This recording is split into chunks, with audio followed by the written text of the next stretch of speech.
माझ्या किचनमध्ये आपलं स्वागत आहे। आज आपण मँगो कुल्फी बनवणार आहोत। मी ते पॅन मध्ये 1 लिटर दूध घेतलंय। तुम्ही कोणतेही दूध घेऊ शकता, गाईचं म्हशीचं कोणतेही घेऊ शकता। आता हे चांगलं गरम करून घ्यायचंय उकळी येतोवर। आता दूध चांगलं तापलंय। आता आपण त्यात थोडं दूध काढूया। इथे मी 1 कप दूध घेतलंय गरम। आता ते आपण थंड करायला ठेवूया। आता बाकीचं दूध आटवून घेऊया। थंड झालंय। 1 चमचा आपण कॉर्नफ्लॉवर घालणार आहोत।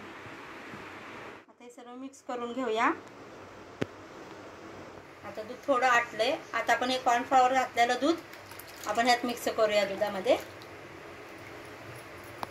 कॉर्नफ्लॉवरनी दूध घट्ट होण्यास मदत होते, लवकर घट्ट व्हायला सुरुवात होते।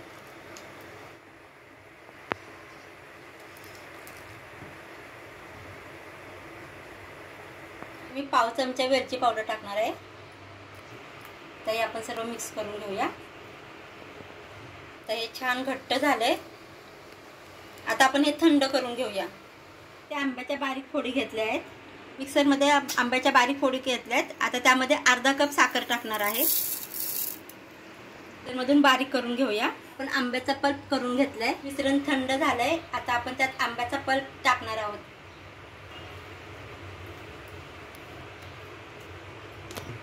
आता हे सर्व मिश्रण मिक्स करून घेऊया।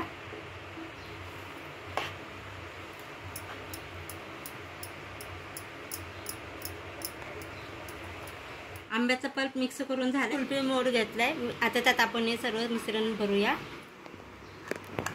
7-8 तासासाठी आपण फ्रीजर मध्ये ठेवणार आहोत।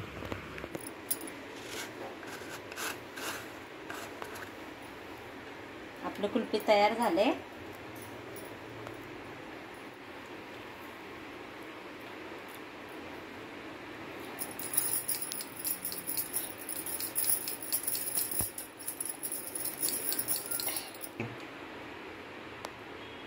मँगो कुल्फी बनवून तयार आहे।